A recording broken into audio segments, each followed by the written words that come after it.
find more about the historical Buddha. What most of us are familiar with, and this you'll find in pretty much any book that introduces Buddhism or the Buddha, is a story of a young privileged man. Often he's presented as a prince, growing up in great luxury, with everything he could possibly want, being trained to assume the kingship of the kingdom of Shakya in North India. And yet one day, probably over several weeks and months I suspect, he begins to be curious as to what goes on outside the palace. And so he arranges for his father to take him on, or to allow him to, visit his future kingdom. And although his father makes enormous effort to tidy everything up, just as the British do when the Queen is on tour,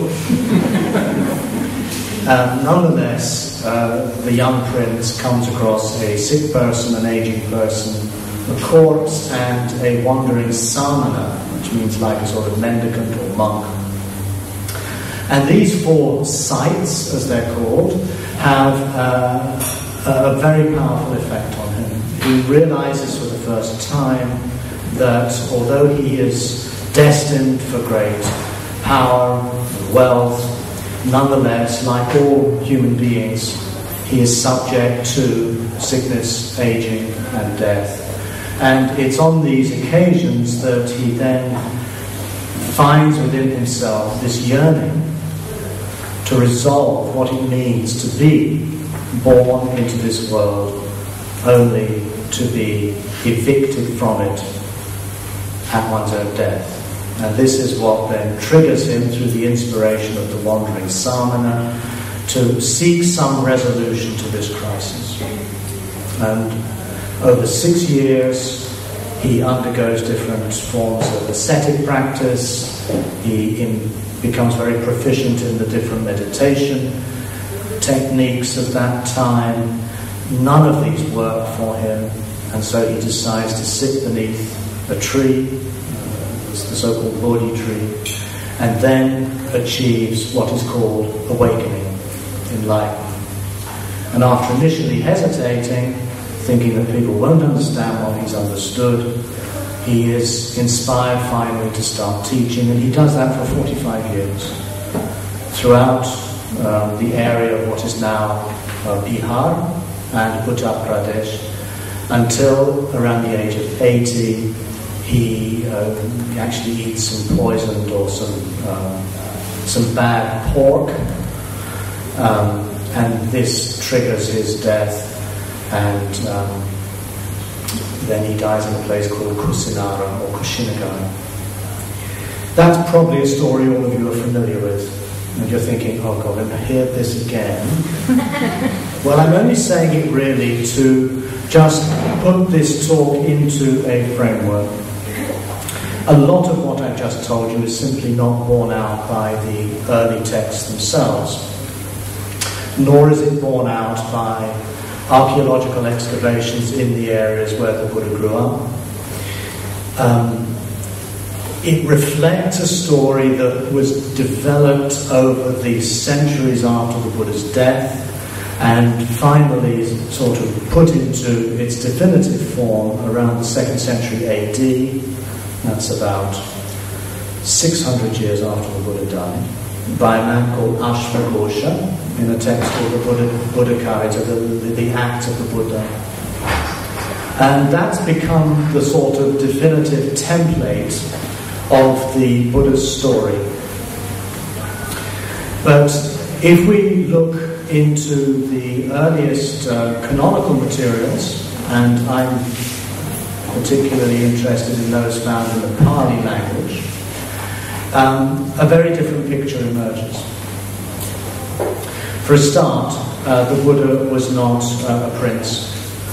The Buddha did not grow up in palaces. The Buddha would not have inherited a kingdom. This is simply a reflection of a much later form of Indian society, funnily enough around the time of Ashvaghosha. These early historians were not interested in historical accuracy. They were interested in presenting an inspiring example of what a human life could be. And at that level, the story is very, very effective. It's a story that we can all relate to. We're all, especially nowadays, we all experience privilege and luxury and all these things. And yet, there are still basic human existential questions that, for many of us, remain unresolved and often rather frightening. And religion, in the broadest sense, is really the way we come to terms with all of that. And Buddhism's no exception. But the problem, therefore, is that it would be wrong to sort of reject the story I've just told you, because it functions very powerfully as a universal human myth. But it's quite misleading to present that story as though it were an historical record. It's not. It tells us really very little about the conditions under which Siddhartha Gautama grew up. It tells us very little about what his life would actually have been like. And, of course, it tells us hardly anything about the 45 years from the awakening or the enlightenment until his death. He became enlightened, he taught for 45 years, and he died. That's all I said. And that's usually all you hear. You might be aware of certain little episodic stories that are usually used to illustrate some point of doctrine. But as far as most of us are probably aware, nothing particularly remarkable happened during that period. But when you look into the texts themselves, you get a very, very different picture. Now, the thing that really made me very curious about this story as to who this man was a trip I made to India in 2003. A friend of mine who had a plan to write a book about Buddhist pilgrimage in India wanted me to accompany him as a photographer. So we spent a month, just my friend Alan and a driver and a Toyota Land Cruiser, and we slowly went to all of the places associated with the Buddhist life, from Bodh Gaya, where he attained awakening, Vulture's Peak, where he had a community, Jetta's Grove, Lumbini, Kapilavatthu, Vaishali, all of the places you would hear about when reading the suttas. And in terms of photography, it was a disaster. Basically, all these places look the same. And most of them are in a totally flat landscape, the northern Gangetic Plain. It's completely flat. It's an alluvial plain about 1,000 miles from west to east. There's no mountains, no hills, nothing. And it's not much different today, except it's much more populated and deforested than it would have been at the Buddha's time. So the places where the Buddha lived and taught and worked are nowadays mainly archaeological digs in the midst of this totally flat landscape. And most places, all that you have are the uncovered foundations of Gupta dynasty brick monasteries. Gupta dynasty is like 1,000 years after the Buddha. You sometimes find some stupas, but they were all completely lost in India from about the 10th century AD, or CE, as one should say, because Buddhism died out in India at that point. And so the Buddhists no longer visited these places. They became forgotten, covered in dirt. And only in the 19th century, when British civil servants based in Calcutta with the East India Company, who had an amateur interest in archaeology, decided to try to track these places down, mainly on the basis of records of pilgrimages made by Chinese monks in the 4th and then in the 7th century. It was like a sort of a detective quest, really. Where are these places? And they were remarkably successful. Most of them they've identified. There is still some uncertainty about some, but they're largely identified today. And the Indian Archaeological Survey under the British then did excavations, and that continues to today under the new Indian government. But as a photographer, you've got a big problem. Mounds of bricks in flat fields do not, at least I don't have the skills to really make great art out of that. And you really can't tell one place from the next. But serendipitously, I discovered something much more interesting. I discovered for the first time the geography of the Buddha's world. I discovered for the first time the distances that separated these places. So when in the past I had read the suttas and it had said the Buddha was staying at Jeta's Grove in Anathapindika's garden near the city of Savatthi, which normally I would just glaze over, as maybe you do, waiting to get on to the meat, the teachings, not all this background information of places I've never heard of and don't seem to be terribly interesting. I suddenly started paying more attention to that, to the geography. Locating the primary cities, of which there were really just 2, maybe 3. Rajagaha, Shravasti, and Vaishali. We're not going to have time this evening to go through all of this detail, I'm afraid. If you want to read a more fleshed-out version of what I'm going to talk about tonight, I would suggest you read my last book, Confession of a Buddhist Atheist, which is now in paperback, so it's quite not very expensive, and you can order it through Amazon. And that actually tells the story in much greater detail of this research that I've been doing. And it reconstructs the story of the Buddha's life in quite some detail. It sounds strange in a way, but it's almost as though when I was doing this pilgrimage, taking these photos, being in these places, that I began to connect to the Buddha's teaching in another way. I began to connect to the teaching in a sort of physical, almost earthy manner. My body, my senses were inhabiting the same physical space of the Buddha and his followers.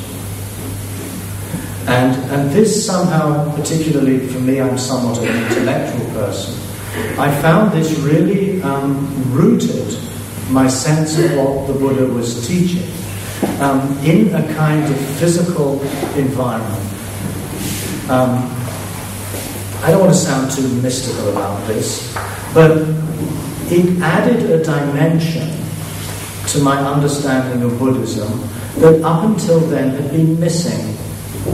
So that when I read a sutta, a discourse of the Buddha, and he's always located in a particular place in the discourses, I'd have a sense of, nothing surviving from the Buddha's time, because it's all gone, but of the trees, of the plants, of the crops, of the farmers, of the ways the fields are constructed, of actually the smells.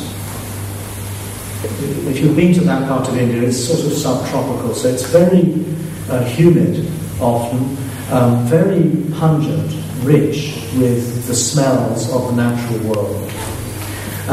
sounds.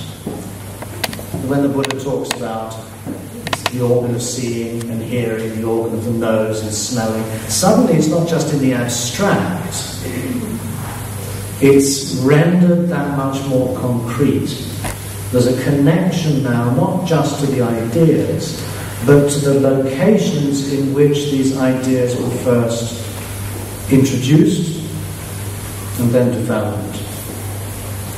But particularly, I became aware of the distance. The Buddha covered in his teaching life an area about the size of England, about 50,000 square miles. And by England, I do mean England, not the United Kingdom. It's about equivalent to the American state of Pennsylvania. Not that big, about 400 miles from one is the longest single distance from the south-east to the northwest. And remember that he would have covered these distances almost entirely on foot, probably walking quite slowly, probably walking actually at the pace of the caravans of goods that would have been transported at that period, mainly with oxen pulling carts. That would have been about the pace they would have covered. I also became aware of the political situation in India at that time, because the Buddha was teaching not out in the countryside. We sometimes have this idea that the Buddha was going off into the forest and going off into the rural areas and meditating in these beautiful, quiet, natural places, which he often recommends his disciples to do. But the reason he does that is because for much of their time they were in the most built-up areas of the period. His main centres, which are the Jetavan, the bamboo grove, and the Anathapindika's garden in Shravasti, were actually on the very edges of the largest conurbations of his day, the largest cities. Small by our standards, but cities nonetheless. It also therefore made me aware that his teaching was very often given in an urban environment to the middle classes, the emerging middle classes. Bankers, merchants, traders, rulers, priests, soldiers. And all of this form of society was just beginning to emerge in India at that time. There were no cities prior to the Buddha in northern India. There weren't any.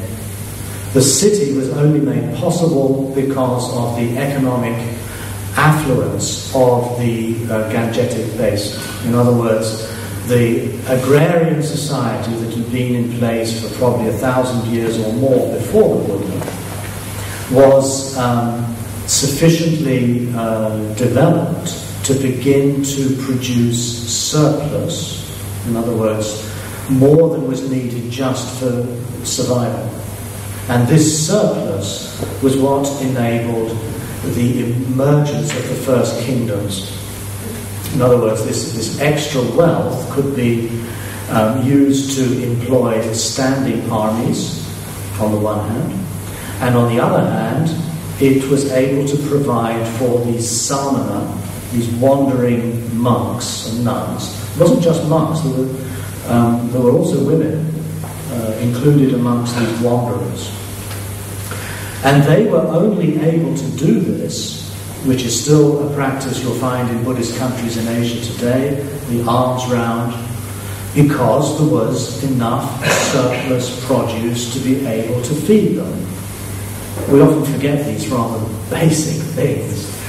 But without a certain level of economic wealth, without the infrastructure of trade and the emergence of cities, Buddhism wouldn't have been possible.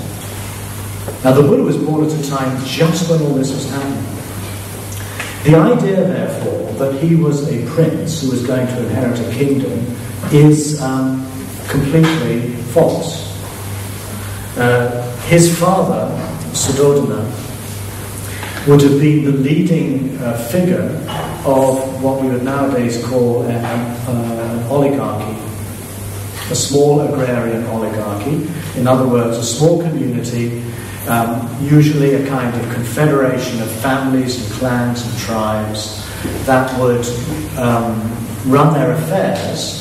Their affairs would be governed by a council of elders. The leading members of the biggest clans would meet in an assembly hall and make decisions about the running of the community. They would adjudicate in terms of legal disputes and so on. That form of governance still functioned at the Buddha's time, but by the time of the Buddha's birth, Sakya had already become a vassal state of Kosala. In other words, it no longer was an independent political entity at all. It paid tribute and tax to the king in Kosala, which was the largest area to the north of the Ganges, ruled from the city of Savatthi or Shravasti. So the Buddha was not actually leaving a great opportunity to become a king and a powerful leader. He was actually renouncing a dead-end situation. Without trying to be trivial, it's a bit like Bob Dylan, who was born in some little town, the name of which I've forgotten, in northern Minnesota, Higgins or something, and first went to Minneapolis to go to college and began his musical career there. But in the end, he gravitates towards New York and settles in Greenwich Village. The Buddha did much the same. He left a situation for which there really was very little prospect for someone of his gifts, and immediately headed off to the biggest urban centres of his day, where things were really, happening.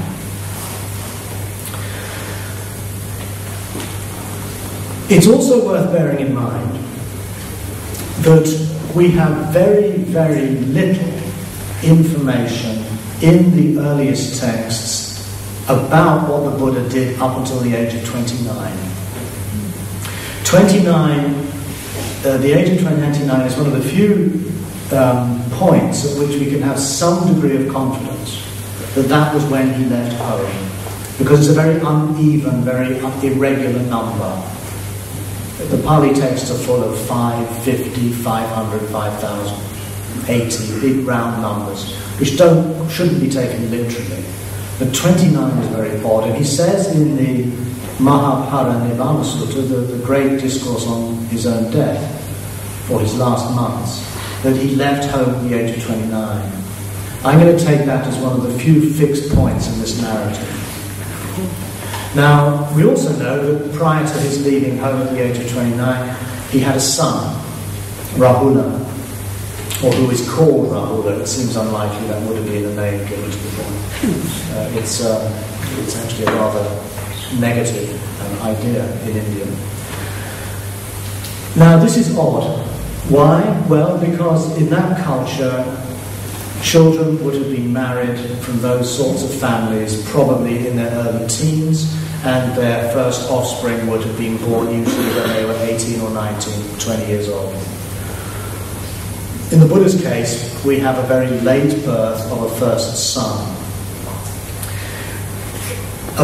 There's that. The only other thing we have any kind of confidence in is that as a young man, we don't know how old, as a boy perhaps, he recalls having sat beneath a jambu tree, it's a rose apple tree, while his father was working in the fields, and he effortlessly found himself in what is called the first jhana, a state of deep concentration, a state of great sense of well-being, of joy, but still with the capacity to reflect and to analyze, which is called the first absorption in Buddhism. And he slipped into that effortlessly, and that becomes something that later in his life, after the ascetic period had failed to satisfy him, he remembers this experience he has as a child. And he says, maybe that is the way to awaken. And that's what, in a sense, leads him to the insights that he finally achieves in the Enlightenment. Apart from that, zero. The whole story of going outside the walls of the palace and seeing the sick person, the old person, that is found in the Pali Canon, in the suttas, it's in the Digha Nikaya, but it doesn't refer to the Buddha, to Siddhartha Gautama. It's a story he tells about some mythical Buddha of the past called Vipassi. It has no connection to the Buddha at all. It subsequently becomes turned around and made into his story. It wasn't. So we really have a big gap, a big blank. After leaving home, in the 6 years between that and his becoming the Buddha, we again only know of two things. We know that he trained with two teachers in what are called the higher absorptions, the seventh and the eighth absorptions, the base of nothingness and the base of neither perception nor non-perception. Mastered both, but concluded that these practices did not resolve his primary questions and he abandoned them. And the other thing that we have some confidence that he may have done was undergo certain ascetic practices, starving himself, eating very little, etc., of which you're probably familiar. Now, all that those stories really tell us, when it comes down to it, is that he became proficient in the standard religious practices of his day. In other words, this story suits those who want the Buddha to be presented as a religious professional, a spiritual professional. He's done all of the stuff the other people have taught, but he's gone beyond it. So we have to recognize that there is a rhetorical, a polemical element in that story. Now, what would have been the sort of life that a young person of his rank would have experienced? And is there anything... The door is doing something weird. Is there anything within the canon that we can perhaps, even though we don't have the information about him, is there anything that tells us what his peers would have done? Unfortunately, there is.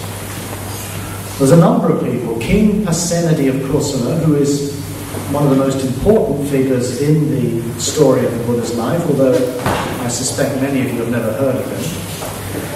Prasenajit in Sanskrit, Pasenadi in Pali. He was the king of Kosala. He was a contemporary of the Buddha, the most powerful man of his day, north of the Ganges. We have another figure called Vandala, who was the head of a family very similar to that of the Buddha, in the province of Mala, just to the south of Satya. Angulimala, who you might well have heard of, he's the serial killer who cut off people's thumbs after he became a monk. He was in fact actually the son of a leading Brahmin in Savatthi. We have stories about a man called Mahali, who was the main chief Lichavi prince in the city of Vaishali. And we have stories of a man called Jivaka, who was the doctor to the court in Magadha. Now, all of these people were contemporaries of the Buddha, and they all had something in common. They all studied at the University of Taxila. In other words, in India at that time, a son of a leading family would have been sent to be educated in the city of Taxila, where there was the most renowned university of the day. Now, Taxila is in modern-day Pakistan. It's not far from Peshawar. It's not far from where they caught Bin Laden. Its ruins are still there. And it's about 700 miles from where the Buddha would have been born. It's quite some distance. But fortunately, the Buddha's birthplace lay on this thing called the Uttarapata, the North Road, which was the main commercial conduit road between the heartland of North India and the city of Taxila, which was the easternmost part of the Persian Empire, which was the great power of that time, the Achaemenid Empire of Cyrus and Darius and these other Persian empires.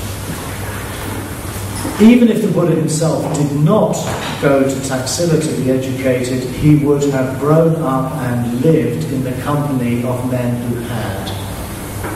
Now this means that he would have been exposed to a culture broader than that of India. He would have had contact with ideas that might have come from Persia, might have come from Greece. There's one passage in the Pali Canon where the Buddha even mentions the social organization of ancient Greece as a way to refute the caste system in India as being divinely ordained. There is awareness of these things. The problem, you see, is that when the Buddha starts teaching, he speaks in a very confident and authoritative voice that shows a tremendous understanding and insight into the culture of his day.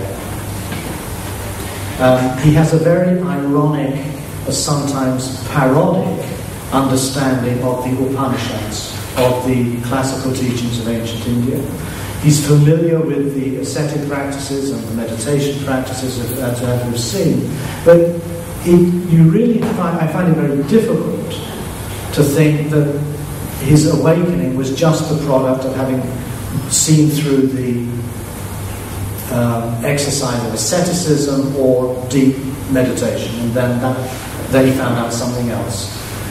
It seems unavoidable that he would have spent much of that early time engaged in discussion, in dialogue, in learning, at exploring ideas, which would have been current probably amongst all of the learned circles of those days.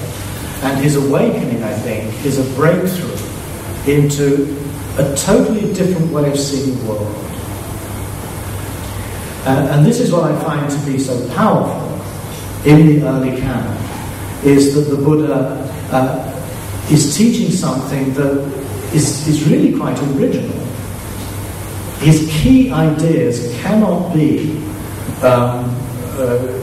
derived from the culture of his day.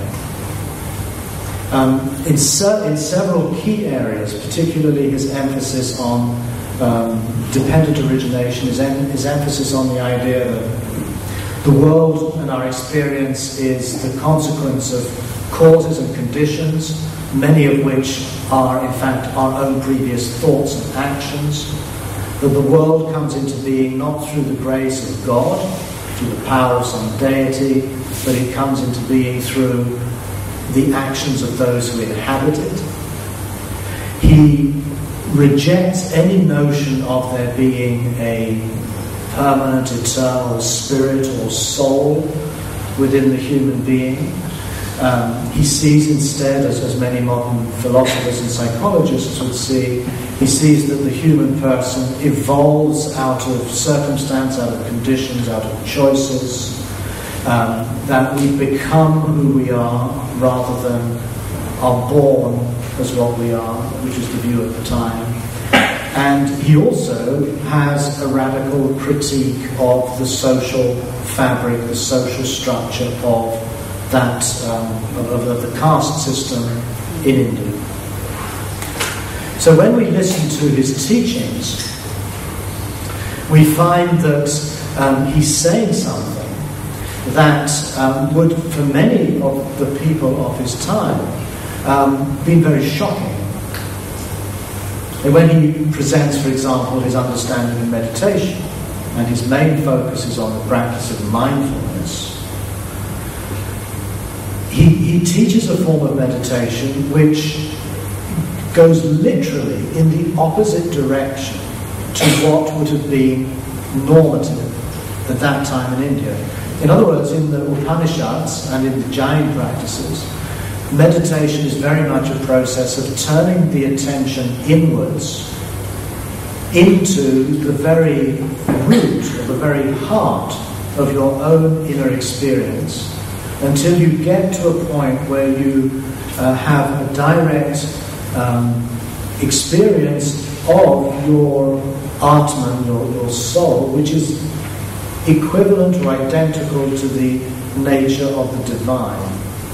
So it's very much a process of introspection, of basically cutting yourself off quite systematically from any identification with the world, with your body, with your thoughts, until you reach this unconditioned, undifferentiated, primary reality of God. Well, it's very much a mystical tradition in the way we would even understand it in the Judeo-Christian tradition.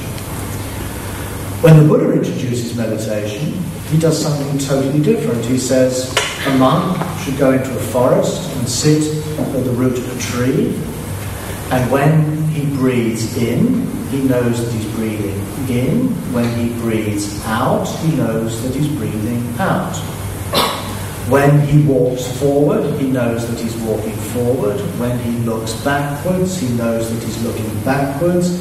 When he's carrying his bowl, he knows that he's carrying his bowl, etc., etc., etc.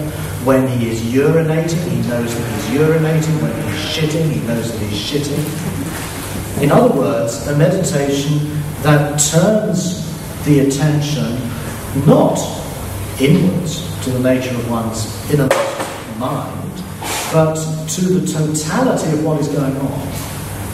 Starting with your body, your breath, your physical movements, and then you bring into that your feelings, your mental states, until you get to what he calls Dhammanupassana, the awareness of the totality of your experience.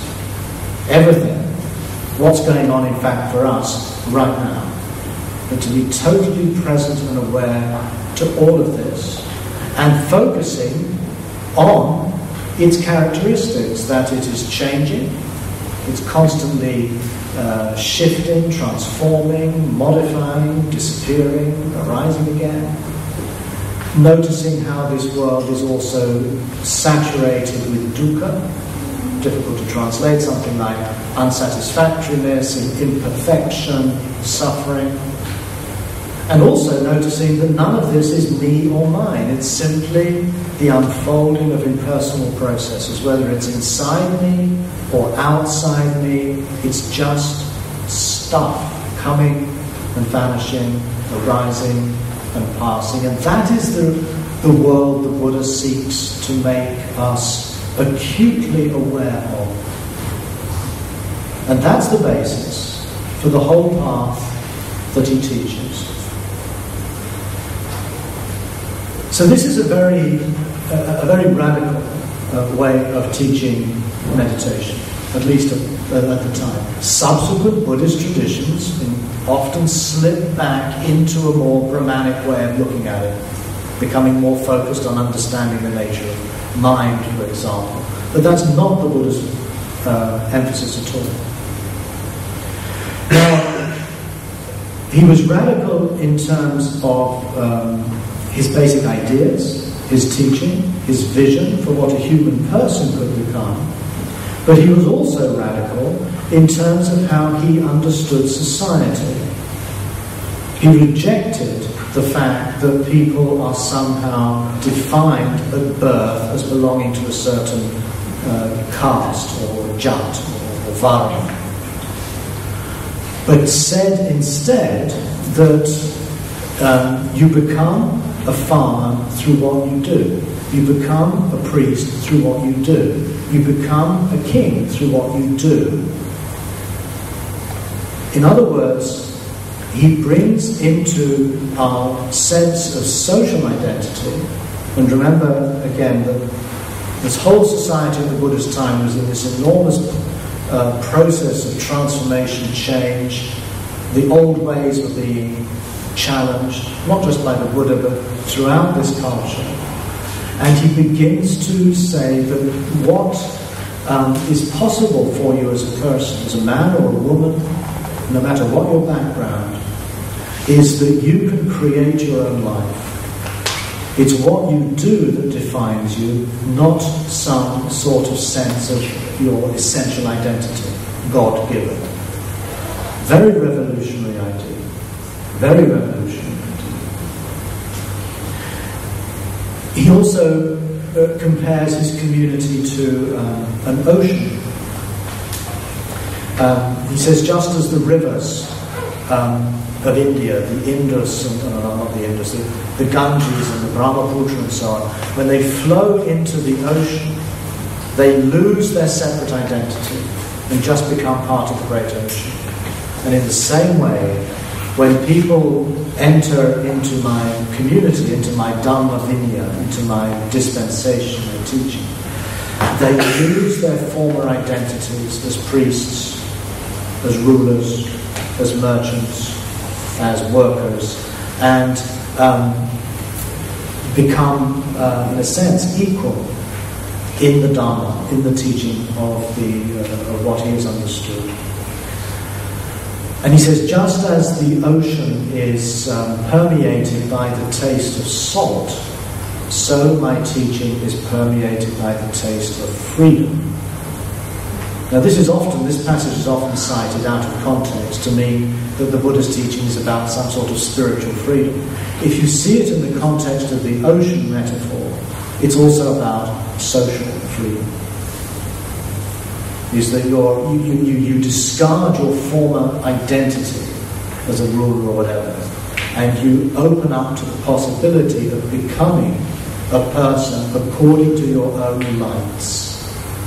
So, in contradiction to what is often said about Buddhism, there's no self in Buddhism, etc. The Buddha's actually presenting a vision of the world that is grounded in a very focused and present awareness and consciousness. A view of the world that rejects any idea of there being anything fixed or permanent. And this allows for the possibility of people emerging and evolving into individuals in ways that are in accordance with their needs and their aspirations and their visions. So the Buddha really sought to overcome many of the standard views that would have been prevalent in his world, and to initiate another way of being altogether, spiritually and socially, and also politically. This is the piece that's possibly the most interesting, but the most difficult for me to convey in the 10-15 minutes that I'm going to speak for. The Buddha was not someone, as I've already mentioned, who spent his time in remote rural monasteries doing meditation. He spent much of his time in the main urban centres of his day, and he was in constant dialogue with the ruling powers of Magadha and Kosala in particular. He became a teacher and advisor to the two main kings of the time, King Bimbisara in Magadha and King Pasenadi in Kosala. He was close to the ruling families in the Vajjian Republic, the capital city of which was Vaishali. He was someone who moved in the highest circles of his day. He was also constantly involved in the affairs of his own family. Again, it's a common perception that the Buddha renounced his family and left them behind, including a wife and a newly born child, and off he went to do his thing in Magadha or wherever. And many modern people find this behaviour rather difficult to accept. I don't. I think we must be careful not to project our own norms of family life onto those of 5th century BC India, but to recognise in fact that the Buddha, in effect, by having a son at the age of 28, to me suggests very strongly that he returned home at this point and provided an heir for his family in order that he could then leave them behind. But shortly after the Enlightenment, he returns home to Sakya. He convinces his family that in fact what he's doing is worthwhile. They become followers and supporters of him, and many of his peers, in other words his cousins mainly, and his half-brother, become monks. Ananda, Anuruddha, Devadatta, Nanda, many of his close inner family follow him and become monks as well. His mother-in-law, Mahapajapati, becomes the first nun, and most significantly, his cousin Mahanama becomes the headman or the chief of the Sakyan province in his stead. In other words, the position the Buddha would have had he not become the Buddha, is taken up by his cousin on his father's side called Mahanama. And again, I suspect many of you have never heard of Mahanama, but he plays a very crucial role in the story that follows. To put it in a nutshell, the Buddha becomes very close to King Pasenadi in Kusala, at the city of Savatthi. Savatthi is one of the few places that we can still see today, albeit in ruins. I was there actually in January. I've been going every year for the last few years, taking groups. And you can still see although it's not been excavated, you can see the remains of the city of Savatthi, or at least the remains of later structures built on the older structures. And you can still make out the outlines of it. You can still see the Jetter's Grove, again it's an excavated site, but you do get a sense, I think quite a strong sense of that place, which was so central to the Buddha's own life's work.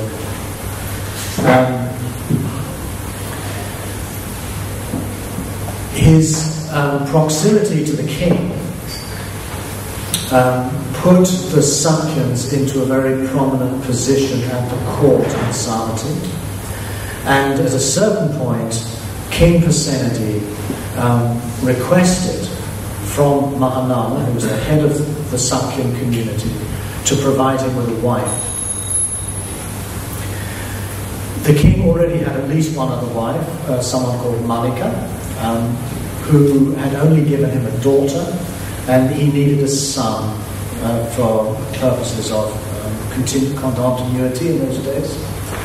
And he thought, presumably, that a Sakyan wife would serve him well, and it would be, of course, a great honour to the Buddha.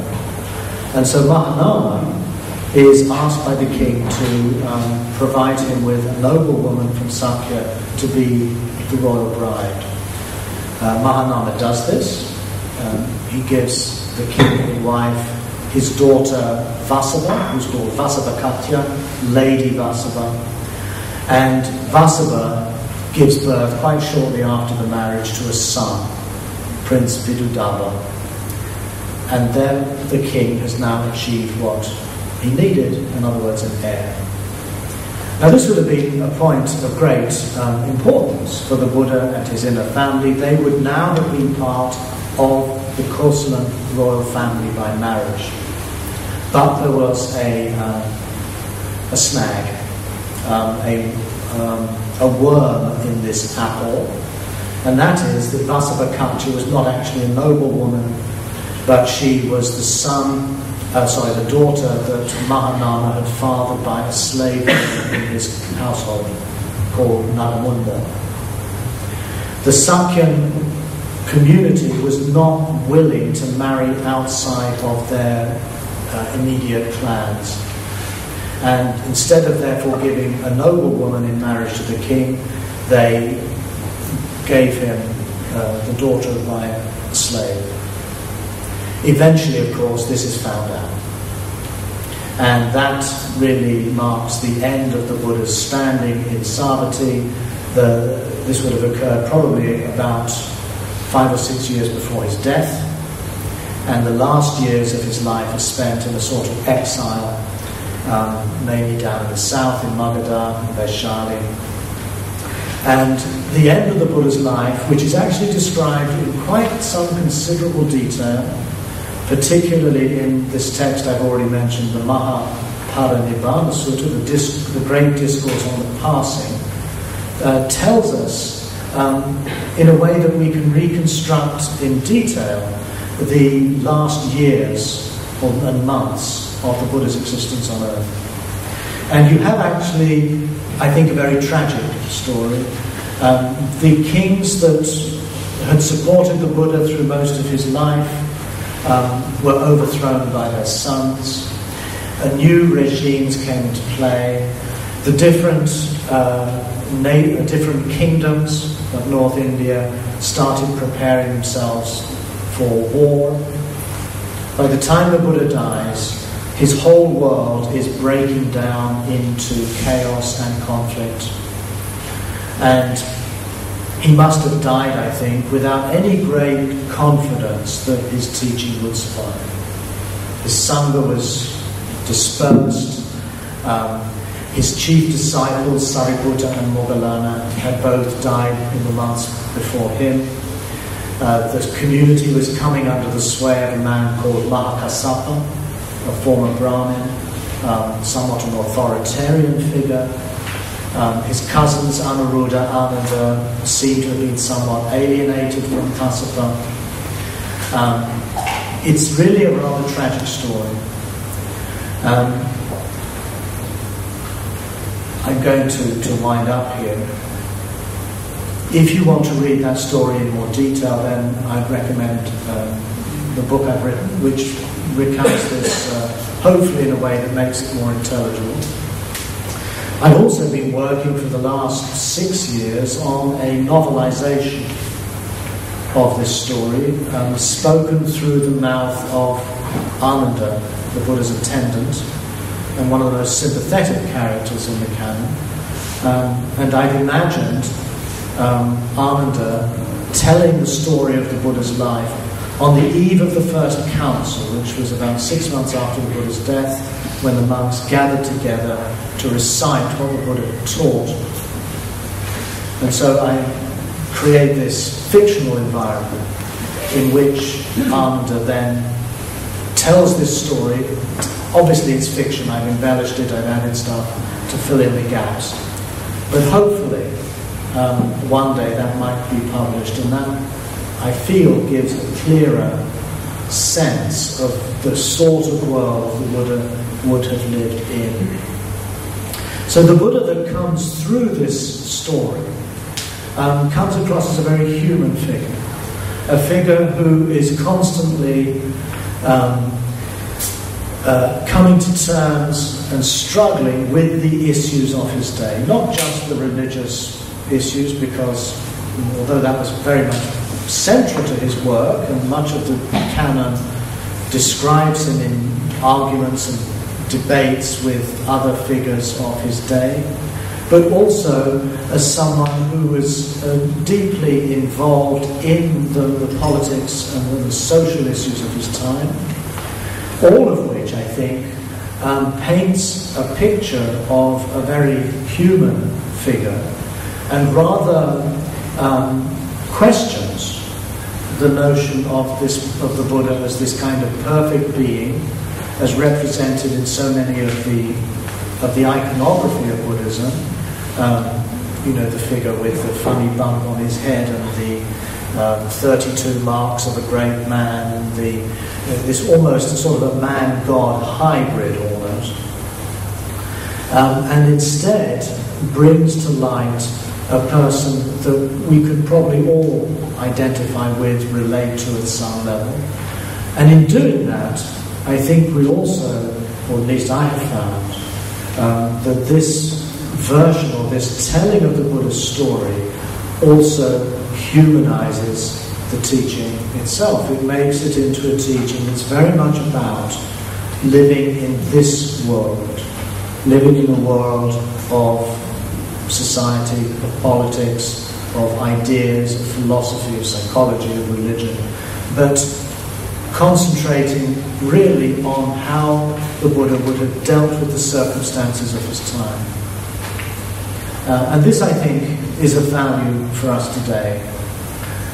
In my own case, I am very passionate in trying to find a secular voice for the Dhamma, one that focuses the Buddha's teaching on coming to terms with our life as we know it from birth to death, and leaving aside what may or may not happen after we die.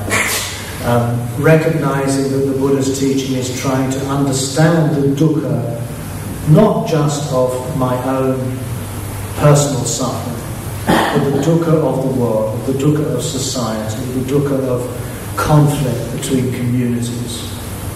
And I think if Buddhism can't really find a voice in which to speak in a distinctive and in a compassionate and in a wise way to the issues of our time, I fear that it will remain a somewhat marginalized religious movement, and yet I think its potential is far, far greater than that. So I'm going to stop here and open up to you any questions you might have or any comments you would like to make. And I believe there is a roving mic.